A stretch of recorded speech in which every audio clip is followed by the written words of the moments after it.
everyone, welcome back to my channel. আজি আগতে video লৈ আহিছো।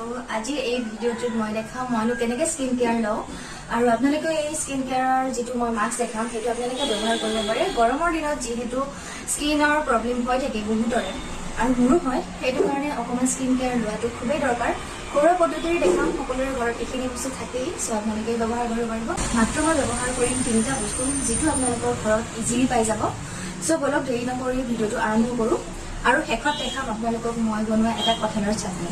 সো মই প্ৰথমতে মোৰ ফেচ মাস্কৰে আৰম্ভ কৰিব লৈছোঁ আৰু মাস্কটো বনাব মাত্ৰ মই এইকেইটা বস্তু ব্যৱহাৰ কৰিছোঁ। এটা হৈছে 1 চামুচ মৌ, এটা একেবাৰে পকি যোৱা কল, এইটো মই জাহাজী কল লৈছোঁ, আৰু এল'ভেৰা অকণমান চিঙি আনিছোঁ, একদম গছৰ হয়। সো মই এইখিনি ভালকৈ মিক্স কৰি পেলাই এটা পেষ্ট বনাই ল'ম যিটো একদম চিল্কি হ'ব আৰু বাকীখিনি দেখাই আছোঁ কেনেকৈ লগাওঁ আৰু মই কিমান সময় থাকোঁ বা বাকী ইয়াৰ বেনিফিট মই কি পাওঁ সকলোখিনি আপোনালোকৰ লগত শ্বেয়াৰ কৰিম।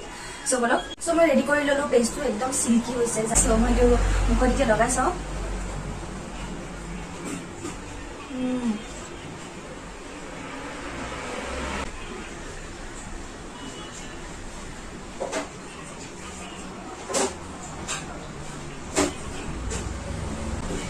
খুব ভাল লাগিছে লগাই, আগতে মই লগাইছোঁ এইটো, সেইকাৰণে ভাবিলোঁ আপোনালোকৰ লগত শ্বেয়াৰ কৰোঁ।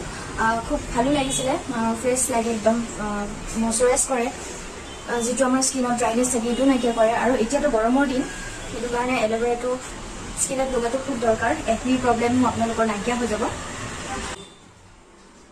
এতিয়া মই ৰাখি দিম 15 মিনিটমান সময় আৰু তেতিয়ালৈকে মই কঁঠালৰ গুটিৰ চাটনিটো বনাই লওঁ। এয়া মই লৈছোঁ শুকাই যোৱা কেইটামান কঁঠালৰ গুটি আৰু ইয়াৰে বাকলিটো চিলাই এনেকৈ থৈ দিম। এনেকৈ 10 মিনিটমান ৰখাৰ পিছত ইয়াৰে বাকলিটো কোমলি যায় আৰু এনেকৈ গুচাবলৈ সহজ হয়।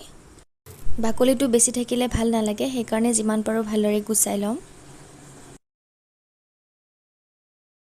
তাৰপিছতে এইখিনি ভালদৰে ধুই ল'ম আৰু এতিয়া দিম প্ৰেছাৰ কুকাৰত বহাই।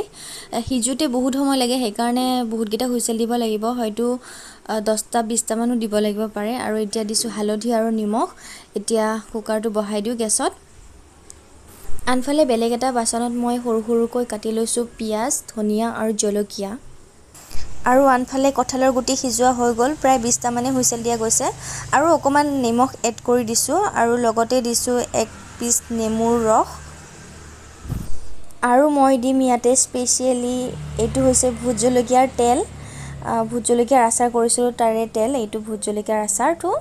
আৰু এক্সট্ৰাকৈ আমি আৰু সৰিয়হৰ তেল দিব লাগিব। চ' এতিয়া দিম মই সৰিয়হৰ তেল।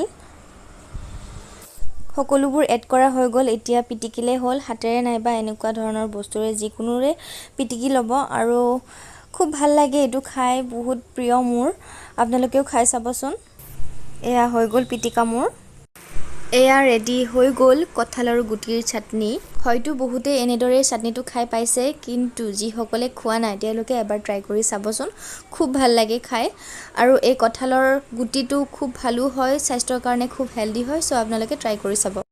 আৰু এতিয়া এইফালে মোৰ 15 মিনিট হৈ গৈছে, এতিয়া ধুই লওঁ। এয়া ধুই ল'লোঁ, খুব ফ্ৰেছ ফিল কৰি আছোঁ আৰু ধুই লওঁ। সঁচাকৈ খুব ভাল লাগিছে মোৰ এই মাস্কটো। আৰু এতিয়া মই দিম, এইটো দেখাই পাই থাকে আপোনালোকে, মোৰ টোনাৰ এইটোতে লগাই দিম। চ' আজিৰ ভিডিঅ'টো ইমানেই। যদি ভিডিঅ'টো ভাল লাগিছে প্লিজ লাইক কৰি দিব, ছাবস্ক্ৰাইব কৰিব যিসকলে মোৰ চেনেলত নতুন হয়। আগলৈ আকৌ ভাল ভিডিঅ' লৈ আহিব চেষ্টা কৰি যাম। আজিলৈ ইমানেই, বাই বাই। আৰু ভিডিঅ'টো চোৱাৰ বাবে থেংক ইউ ছ' মাছ।